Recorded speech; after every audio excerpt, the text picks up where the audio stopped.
पहाड़ों जैसी मुश्किलें आएंगी, ये तो दस्तूरे जमाना है। कि पहाड़ों जैसी मुश्किलें आएंगी, ये तो दस्तूरे जमाना है।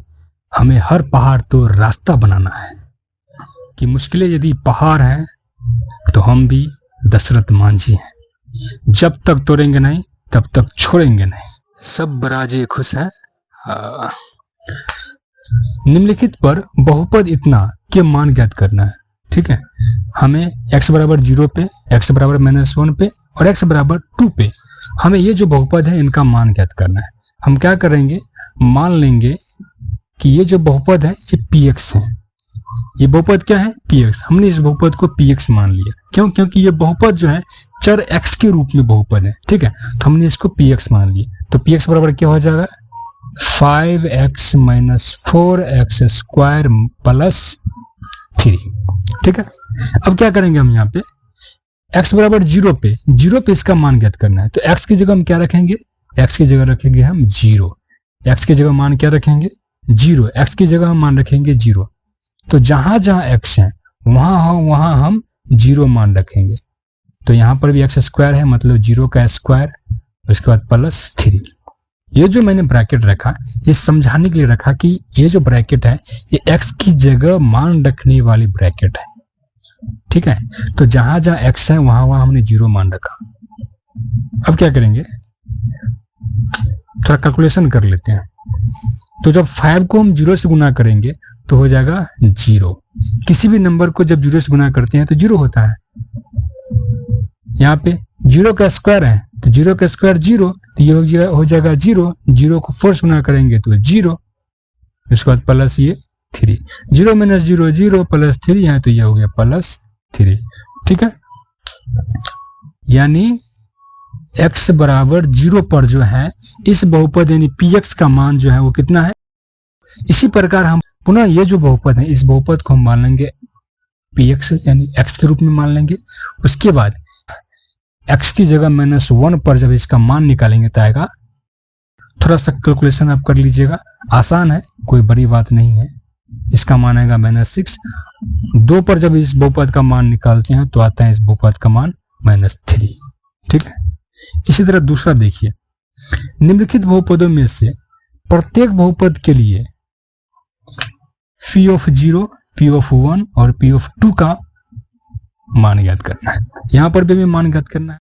इन सभी बहुपदों में हमें 0 पे, 1 पे और 2 पे मान ज्ञात करना है। ये जो बहुपद है इन बहुपद का हमें 0 पे मान ज्ञात करनी है, 1 पे मान ज्ञात करनी है और 2 पे मान ज्ञात करनी है। ठीक है, जैसा कि ये बहुपद है P यानी y के ये रूप में बहुपद है, तो y की जगह हम क्या मान रखेंगे, एक बार 0 रखेंगे। तो जहां जहां y है वहां हम क्या रखेंगे, 0 मान रखेंगे।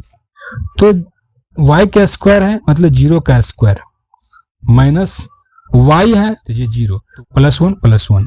0 का स्क्वायर 0, ये हो गया 0 और ये +1। 0 - 0 0 और +1 तो +1। यानी ये जो बहुपद है इस बहुपद को 0 के ऊपर जब हम 0 पे इसका मान निकालते हैं तो क्या आता है +1, और इसी को जब हम 1 के ऊपर मान निकालते हैं तो क्या आएगा, y का स्क्वायर है तो 1 का स्क्वायर, क्योंकि हम y की जगह 1 रखा मान।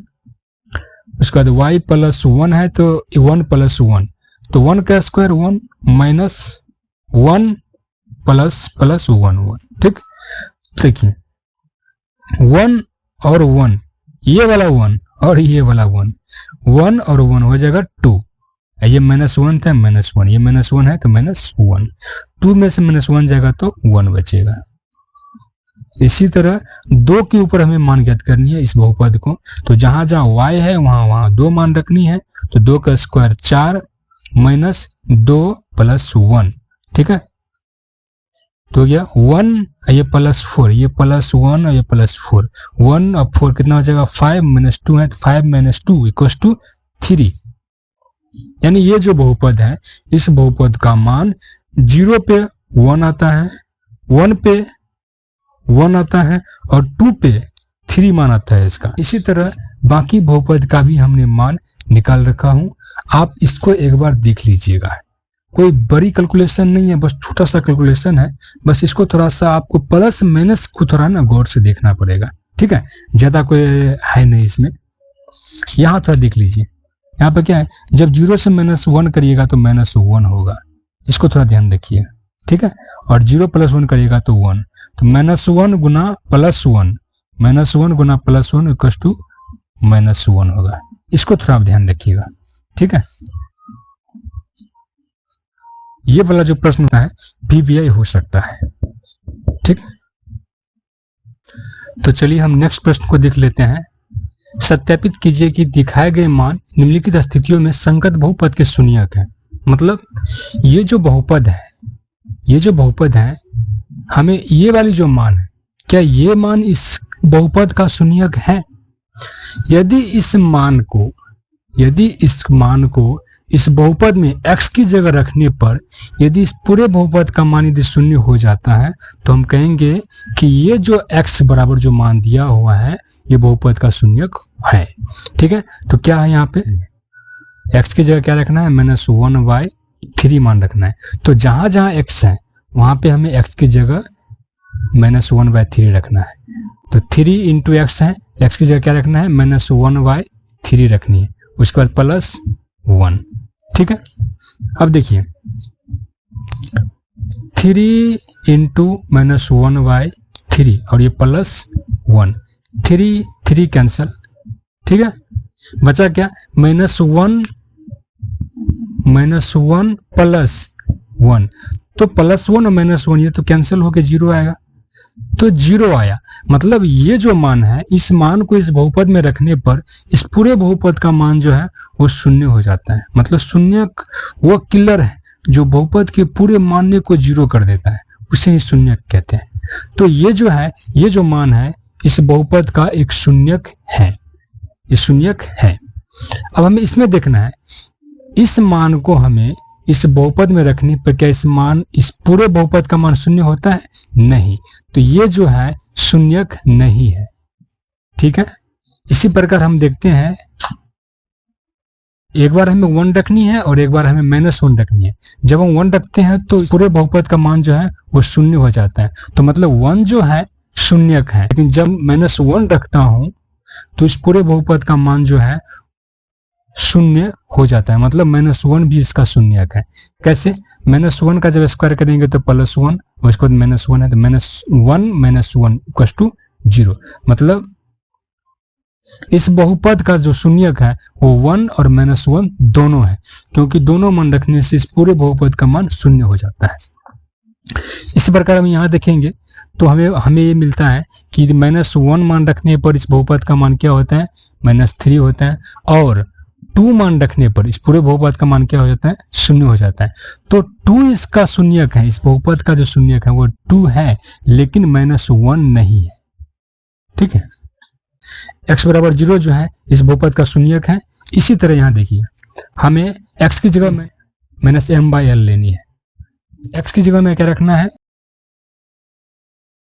तो जहां जहां x है वहां हम रखेंगे -m/l + m। देखिए ये l है इंटू -m/l, l क्या हो जाएगा, ये कैंसिल हो जाएगा, ठीक है। यहाँ पे +m है तो -m और +m, माइनस प्लस करके क्या हो जाएगा, 0। तो ये जो है x = -m/l, ये इस बहुपद का शून्यक है। और यहाँ देखिए, यहाँ हमें x की जगह -1/√3 रखनी है और एक बार 2/√3 रखनी है। चलिए हम जो है -1/√3 रख के देखते हैं। तो x की जगह में रखेंगे -1/√3, तो जहां जहां x है वहां रखेंगे -1/√3, इसका स्क्वायर है -1, ठीक, ये हो गया 3। अब देखिए -1 का जब स्क्वायर करेंगे तो क्या हो जाएगा 1, और √3 का स्क्वायर करेंगे तो क्या हो जाएगा √3 गुना √3, √3 गुना √3, √3 गुना √3, ये क्या हो जाएगा 3 तिहाई 9, √9 हो जाएगा। जब हम 9 को रूट से बाहर लाते हैं तो हो जाता है 3, क्या हो जाता है 3, तो ये क्या आ जाएगा, यहाँ पे आ जाएगा 3 कैंसिल, बचेगा क्या 1, सॉरी उसके बाद -1 है ना, तो ये हो गया 1 और -1, क्या हो गया, शून्य। मतलब इसका जो इस बहुपद का एक शून्यक है, एक शून्यक ये है -1/√3। अब आपको ये देखना है 2/√3 क्या ये इस बहुपद का शून्यक है, आपको ये देखना है 2/√3। ठीक है, हमें कमेंट में बताइएगा इसका आंसर। इसी प्रकार ये देखिए, ये भी जो है ये मान इस बहुपद का शून्यक नहीं है, क्योंकि इसका मान जो है, इस मान को बहुपद में रखने से इस पूरे बहुपद का मान शून्य नहीं होता है। इस प्रश्न में देखिए, निम्नलिखित स्थितियों में से प्रत्येक स्थिति में बहुपद का शून्य ज्ञात करें। अब यहाँ पे हमें शून्य ज्ञात करना है, हमें शून्य निकालना है।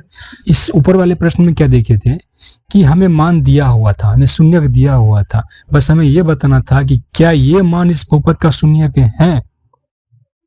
हम क्या कर रहे थे, उस मान को बहुपद में रखने से यदि पूरे बहुपद का मान शून्य हो जाता था तो हम बताते थे कि ये जो मान जो है वो बहुपद का शून्यक है। ठीक है, अब हमें शून्यक निकालना है, हमें शून्यक निकालना है। ये बहुपद दिया हुआ है, हमें इस बहुपद से शून्यक निकालना है, मतलब हमें ऐसे शून्यक निकालना है, हमें x की मान निकालनी है। तो देखिए हम क्या करेंगे, ये जो बहुपद है हमारा, ये बहुपद, हम इस पूरे बहुपद को शून्य मान लेंगे। क्या मान लेंगे, शून्य। क्या मान लेंगे, शून्य। यानी माना कि लेट, माना p ऑफ x बराबर शून्य। अब p ऑफ x बराबर हमारा क्या है, p ऑफ x बराबर है x प्लस 5, मतलब p ऑफ x यानी हमारा px क्या है, x प्लस 5, और पूरे px को हमने क्या मान लिया, शून्य। तो px हो गया हमारा x प्लस 5, इसको हमने क्या मान लिया, शून्य। यहाँ आप समझे क्या, ये जो बहुपद है, इस पूरे बहुपद को हमने क्या मान लिए, शून्य। यानी p ऑफ x बराबर क्या है, x प्लस 5। या तो x प्लस 5 कहिए या px कहिए, एक ही बात हुआ। तो हमने px को क्या मान लिए, शून्य मान लिए, या हमने x प्लस 5 को क्या मान लिए, शून्य मान लिए। तो p ऑफ x मतलब हुआ x प्लस 5 बराबर 0। तो x बराबर हो जाएगा, जब ये 5 बराबर के उस तरफ जाएगा, दाएं तरफ जाएगा, तो ये हो जाएगा -5। मतलब क्या हुआ, इस बहुपद का शून्यक है -5 है। क्या है, -5। हमें शून्यक ही ज्ञात करना था। क्या ज्ञात करना था, शून्यक। तो इस बहुपद का शून्यक क्या हो जाएगा, -5। इस बहुपद का शून्यक क्या हो जाएगा, 5। कैसे, हम सेम वैसा ही px को मान लेंगे शून्य। अब ये जो हमारा बहुपद है, इसको पूरे बहुपद को मान लेंगे शून्य, x बराबर हो जाएगा +5। सेम इसी प्रकार ये है, इसी प्रकार ये है। चलिए हम इसको देख लेते हैं, 6 वाले को। हम क्या करेंगे, माना p ऑफ x बराबर 0। ठीक है, और px हमारा क्या है, ax है। x बराबर क्या माने हैं, 0। तो x बराबर क्या हो जाएगा हमारा 0। तो इस बहुपद का शून्य क्या हो जाएगा, 0। ठीक, अब इसका देखिए, हम यहाँ भी माना p ऑफ x बराबर 0। तो हमारा क्या है, px cx प्लस d, इस पूरे को हमने 0 मान लिए। अब देखिए cx और ये प्लस d है, जब बराबर कुछ तरफ जाएगा तो होगा -d। ठीक है, पुनः x इसी तरह रहेगा, और c जो है बराबर कुछ तरफ जाएगा तो d के नीचे आएगा, मतलब x इक्वल्स टू -d/c। तो इस बहुपद का जो शून्यक हो गया -d/c। ठीक है।